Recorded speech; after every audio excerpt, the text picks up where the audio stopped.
ओम नमः शिवाय। आज हम श्रवण करेंगे श्रावण मास महात्म कथा अध्याय पहला। सूत जी का कथन।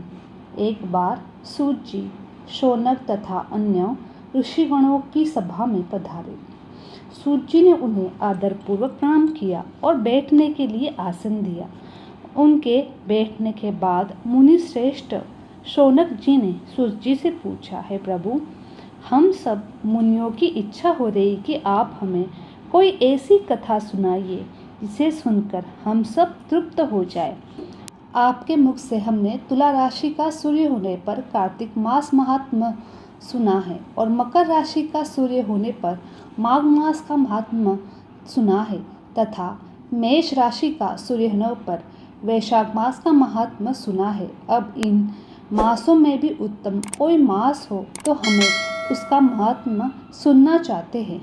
शौनक जी का आग्रह सुनकर सूत जी बड़े प्रेम पूर्वक शब्दों में बोले कि श्रोताओं में निम्नलिखित 12 गुण होने चाहिए। द्रव्य रहित, आस्तिक बुद्धि, शठता रहित, परमात्मा में भक्ति, भगवत चर्चा सुनने की तीव्र इच्छा, नम्रता, ब्राह्मण भक्त, सुशील स्वभाव, धैर्यवान, पवित्र, तपस्वी तथा दोषारोपण रहित। ये सब गुण आप सज्जनों में विद्यमान है। इसलिए मैं प्रसन्नतापूर्वक आपको तत्व की बात सुनाता हूँ। एक बार ब्रह्मपुत्र सनत कुमार ने भगवान शिव से पूछा, है महादेव, हमारे हृदय में ऐसे मास के महात्मा को सुनने की इच्छा हो रही है कि वह सब मासों में श्रेष्ठ हो। उस मास में कर्मों के करने से अनंत फल की प्राप्ति हो। संसार के कल्याण के लिए ऐसे मास के सभी धर्मों का वर्णन विस्तार पूर्वक बताने की कृपा करें। भगवान शिव ने सनत कुमार की इच्छा जानकर कहा, वर्ष के 12 महीने में श्रावण मास मुझे सबसे अधिक प्रिय है। पूर्णिमा को श्रावण नक्षत्र का योग हो जाने से इस मास का नाम श्रावण पड़ा है। श्रावण मास में सिद्धि प्राप्त होने का कारण इस मास का नाम श्रावण पड़ा है। आकाश के समान स्वच्छ हो जाने से नभा नाम कहा है। श्रावण मास के फलों को कहने के लिए ब्रह्मा जी हुए। इसका महात्म को देखने के लिए इंद्र हुए और भगवान अनंत ने इसके फल को कहने के लिए 2 सहस्त्र जीवा धारण की थी। इसीलिए श्रावण मास के धर्मों की गणना करने के लिए पृथ्वी पर किसी में भी सामर्थ्य नहीं है। इस माह की कला को भी अन्य मास प्राप्त नहीं कर सकता। इस मास का कोई भी दिन व्रत शून्य नहीं है। इस मास की सब तिथियां व्रत वाली है। सनत कुमार बोले, है महादेव, आपने अभी बताया है कि इस मास की प्रत्येक तिथि व्रत वाली है। अंत आप मुझे बताइए कि किस तिथि में कौन सा व्रत रखा जाता है, उस व्रत का अधिकारी कौन है, उसका फल क्या मिलता है तथा उस व्रत को करने की विधि क्या है, किसने इस व्रत को किया है, उसकी उद्यापन विधि क्या है, उसका देवता कौन है, पूज्य कौन है, पूजन सामग्री क्या है, प्रधान पूजन किसका करना चाहिए, जागरण विधि क्या है, किस व्रत का क्या समय है। हे प्रभु, आप मुझे ये सब बातें कृपया कर विस्तार पूर्वक बताने की कृपा करें। श्रावण मास आपको क्यों प्रिय हुआ, इससे पवित्रतम किस कारण से कहा गया है, इस मास में कौन अवतार उत्तम माना जाता है, इस मास में कौन सा अनुष्ठान करने से योग्य माना गया है। हे प्रभु, आप सब प्राणियों के लाभार्थम मुझसे कहे। रविवार से शनिवार तक जो व्रत यादि किए जाते हैं वह कृपा कर बताने का कष्ट करें। आप सब देवताओं में बड़े होने के कारण महादेव कहलाते हैं। पीपल के पेड़ में तीनों देवों ब्रह्मा विष्णु महेश का निवास कहाँ गया है, उसमें भी आपका निवास सबसे ऊपर कहाँ गया है। आप कल्याण रूप होने के कारण शिव, पापनाशक होने के कारण हर कहलाते हैं। शरीर में गणेश जी का अधिष्ठान रूप 4 दल का मूलाधार नाम का चक्र है। उसके ऊपर 6 दल का ब्रह्मा जी का अधिष्ठान नाम का दूसरा चक्र है। सबसे ऊपर 10 दल का भगवान विष्णु का मणिपुर नामक तीसरा चक्र है। चौथा चक्र हृदय में 12 दल का अनाहत नाम का है। इस चौथे चक्र में आपकी स्थिति कही गई है। आपका निवास सबसे ऊपर होने के कारण आपको मुख्यतः कहा गया है। इसलिए आपका पूजन करने से पंचायतन का पूजन हो जाता है। अन्न को ब्रह्ममय कहा गया है। भगवान विष्णु जल रूप कहे गए हैं। जब आप उस अन्न और जल को ग्रहण करते हैं तो आपकी प्रवीणता में किसी को लेश मात्र भी संदेह नहीं रहा जाता है। आपका शमशान और पर्वत पर निवास सब प्राणियों को विरक्ति का संदेह देता है। आपके यश का वर्णन करना वाणी से परे ही की बात है। इति श्री श्रावण मास महात्म कथा अध्याय पहला समाप्त। आइए जानते हैं श्रावण मास में शिवलिंग पर जल के साथ क्या विशेष चीज़ें चढ़ाएं जब भगवान भोलेनाथ विशेष रूप से प्रसन्न हों। श्रावण मास में शिवलिंग पर जल चढ़ाने का विशेष महत्व माना गया है। श्रावण मास 2025 में यह पावन मास 10 जुलाई से आरंभ होकर 8 अगस्त 2025 तक रहेगा। यह समय भगवान शिव की आराधना का सबसे उत्तम काल माना गया है। चारों ओर हरियाली, वर्षा की बूंदें और वातावरण में व्याप्त शिवमयी ऊर्जा, यह सब मिलकर सावन को महादेव का प्रिय मास बना देता है। सावन में आने वाले प्रत्येक सोमवार को सावन सोमवार कहा जाता है और इन दिनों में व्रत, पूजन, जलाभिषेक, मंत्र जाप और विशेष उपायों का विशेष महत्व बताया गया है। मान्यता है कि इस माह में जब भक्त श्रद्धा से शिवलिंग पर जल, बेलपत्र, धतूरा, भस्म, भांग और अन्य प्रिय वस्तुएं अर्पित करते हैं तो शिव अत्यंत शीघ्र प्रसन्न होते हैं और अपने भक्तों को सुख, समृद्धि, स्वास्थ्य और शांति का वरदान देते हैं। विशेषकर सोमवार के दिन जब शिव पूजा का विशेष योग बनता है तो शिवलिंग पर पूजन और अभिषेक करने से भक्त की समस्त मनोकामनाएं पूर्ण होती है।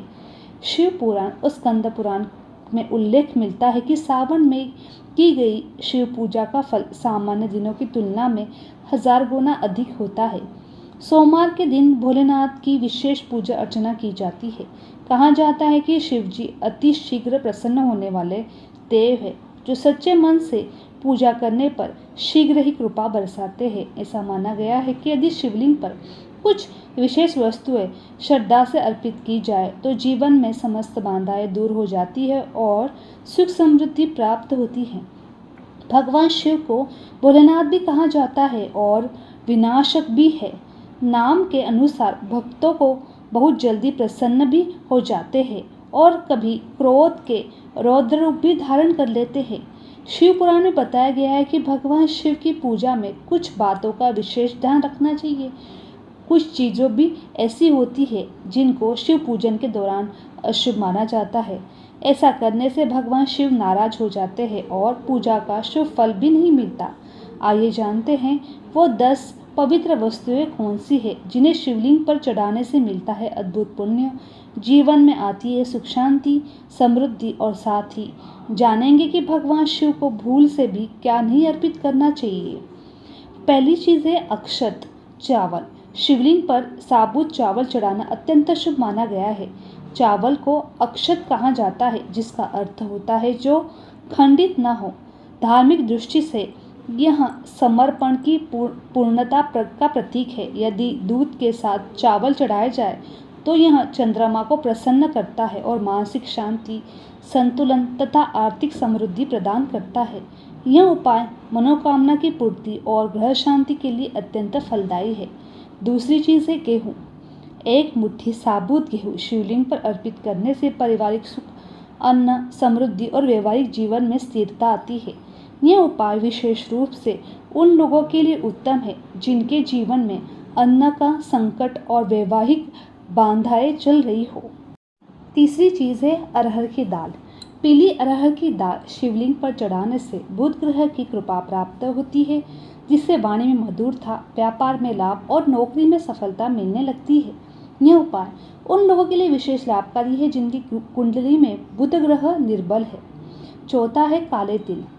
शिवलिंग पर काले तिल चढ़ाने से पुत्र दोष की शांति मिलती है और राहु केतु जैसे छाया ग्रहों का प्रकोप शांत होता है। विशेषकर सावन के सोमवार को दूध में काले तिल मिलाकर अर्पण करने से जीवन के समस्त संकट, बाधाएं और दरिद्रताएं समाप्त हो जाती है। 5वां है मूंग।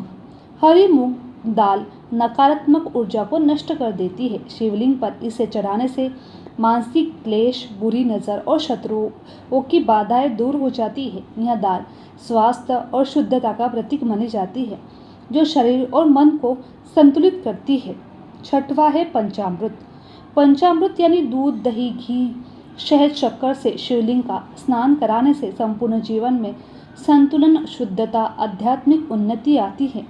पंचामृत शिव को अत्यंत प्रिय है और इससे उन्हें पूर्णता तृप्ति प्राप्त होती है। यह उपाय पुण्य फल की प्राप्ति करता है। 7वां है घी से रुद्राभिषेक। यदि संतान प्राप्ति में बाधा हो रही है तो या संतान से संबंधित चिंता हो तो गाय के शुद्ध घी से शिवलिंग का अभिषेक करना अत्यंत लाभकारी होता है। यह उपाय वंश वृद्धि के लिए योग को बल देता है। 8वां है गंगा जल। गंगा जल से शिवलिंग का अभिषेक करने से पापों से मुक्ति मिलती है। समुद्र मंथन के समय जब भगवान शिव ने विष पिया था, तब उनकी उष्णता शांत करने के लिए देवताओं ने उन्हें गंगाजल अर्पित किया था। इसलिए यह अभिषेक शिव को शीतलता, साधक को पावनता प्रदान करता है। 9वां है गन्ने का रस। गन्ने के रस से अभिषेक करने से विशेषकर आर्थिक प्रगति, लाभ, ऋण मुक्ति के योग बनते हैं। यह उपाय व्यापारियों, नौकरी पेशा और इच्छित फल की प्राप्ति चाहने वालों को अत्यंत शुभ माना जाता है। 10वां है दीपदान। ओम नमः शिवाय मंत्र का 108 बार जप करने से जीवन के समस्त क्लेश समाप्त होते हैं। दीपदान से शिव की कृपा तुरंत प्राप्त होती है और साधक के जीवन में शुभता और आध्यात्मिक उन्नति आती है। इनके अलावा कुछ अतिरिक्त पवित्र वस्तुएं भी है जो शिवलिंग पर अर्पित की जाती है। पहला है धतूरा और भांग। शिवलिंग पर धतूरा और भांग चढ़ाने का आध्यात्मिक और औषधीय महत्व है। ये दोनों पदार्थ शरीर को उष्णता प्रदान करती है, जिससे शिव की विष की ऊर्जा नियंत्रण होती है। यह भी संकेत देता है कि शिव संसार की वैशिली नकारात्मकता को अपने भीतर आत्मसात कर भक्तों की रक्षा करते हैं। शमी के पत्ते। शमी का वृक्ष न्याय का प्रतीक है। इसके पत्ते शिवलिंग पर चढ़ाने से ग्रह दोष में शांत होती है। विशेषकर शनि की पीड़ा में अत्यंत लाभ मिलता है। तीसरा है बेलपत्र। शिवलिंग को 3 पत्तों वाले बेलपत्र अत्यंत प्रिय है। यह त्रिदेवों, 3 गुणों और त्रिलोक के प्रतीक होते हैं। इससे चढ़ाने से समस्त प्रकार की व्याधाएं दूर होती है। चौथा है दुर्वा और आग के फूल। दुर्वा गणेश को समर्पित होती है, परंतु शिव को भी चढ़ाई जा सकती है। यह भय दूर करती है। आग के फूल और पत्तियां शिव को विशेष प्रिय है। इनसे नकारात्मकता दूर होती है। भगवान शिव को आग के फूल अर्पित करना शुभ माना जाता है और इससे उनकी कृपा प्राप्त होती है। आग का पौधा तंत्र साधना में भी उपयोग किया जाता है। तांत्रिक साधना और पूजा में आग की जड़ और उनके अन्य अंगों का विशेष स्नान होता है। कहते हैं आग को बुरी शक्तियों से रक्षा करने वाला पौधा माना जाता है। 5वां है सोमवार को शिवलिंग पर रुद्राक्ष अर्पित करना भी अत्यंत शुभ माना गया है। रुद्राक्ष भगवान शिव के अश्रुओं से उत्पन्न हुआ था, इसीलिए शिवलिंग पर चढ़ाने से साधक के जीवन की समस्त बाधाएं दूर होती हैं और यदि वह इसे प्रसाद स्वरूप धारण करता है तो शिव जी की कृपा सदैव उस पर बनी रहती है। किंतु ध्यान रखें कि रुद्राक्ष को धारण करने के नियम होते हैं जिनका पालन अनिवार्य है। अब आइए जानते हैं वर्जित वस्तुएं। शिवलिंग पर हल्दी, सिंदूर, रोई, केतकी, केवड़ा, शंख जल और तुलसी के पत्ते चढ़ाना वर्जित है। इनका प्रयोग करने से पूजा निष्फल हो जाती है। शिव पूजा में गंगा जल का अत्यधिक महत्व है। गंगा को शिवजी की जटाओं से निकली मानी गई है। उत्तर वाहिनी गंगा का जल शिवलिंग पर चढ़ाने से साधक को भोग, मोक्ष दोनों की प्राप्ति होती है। कुछ विशेष उपाय भी अत्यंत फलदायी होते हैं। शनि की बाधा चल रही हो तो काली दाल चढ़ाए। कड़ी मेहनत के बाद सफलता नहीं मिल रही हो तो चने की दाल चढ़ाए। शत्रु बाधा हो तो सरसों का तेल चढ़ाए। कर्ज से मुक्ति पानी हो तो लाल मसूर की दाल अर्पित करें। धन संपत्ति और भौतिक सुख के लिए सुगंधित तेल अर्पित करें। वैवाहिक सुख के लिए केसर चढ़ाएं और मान सम्मान की प्राप्ति के लिए चंदन अर्पित करें।